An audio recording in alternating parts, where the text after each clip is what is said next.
and probate when it comes with wills and things like that. So just remember that if you're going to be taking a test, a person dies with a will, they die testate. They have a will. Okay. If without a will, they die intestate. So it's a little confusing, but if you have a will, it's testate. Without a will, it's intestate. And then the process of determining from the courts who gets what from the will is called probate. And that's where we see houses going to probate court because that person didn't have a trust. They just had a will maybe, or no will at all. And the court now has to decide who gets the house, furniture, everything else known to man. And that's quite a lengthy process. But you guys probably see that a lot there, I think.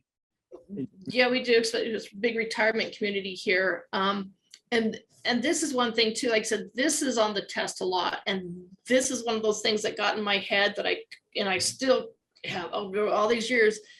One of those things that is bad for me, to remember. Yeah. And so is there any way, something that that you can give us that will help us remember, testee, testor, or the intestate, that it's confusing. Yeah, it really is. And the way I remember it, right, if there's no will, you can contest any will. Okay. Right. But if there's no will, they're in a state of panic. And so I remember that as intestate. Okay.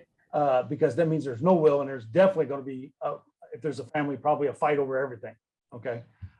So intestate means they're in a state of panic to me. And so that's the one. In other words, testate will be a will. Of course, the best solution is have a trust. And then it's already in the trust is already going to dictate who gets what anyway.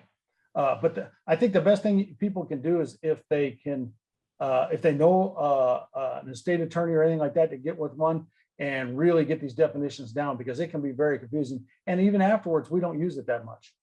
Well, that's just it. You don't use it that much. So so when it does come up, usually I say, well, you got to talk to your attorney or the title company, but it's still, like I said, we still have to know about it and know what it means. Yeah, it's not stuff that you can really recommend, especially holding title and things like that. Even a title company or escrow company won't recommend it. You have to talk to an attorney. And you, as an agent, you should always be recommending people talk to an attorney when it comes to this stuff, because it gets very complicated. Right. Planning. So the last thing I have is the difference, and I get this a lot, between void and avoidable contract. And the best definition I think that I know is a contract may be voidable, but that doesn't mean it's void. The best example I can think of is when a minor enters into a contract to buy a property. So a 17-year-old can actually buy a house, right? But they don't have to go through with the deal, and there's nothing you can do about it because it's voidable.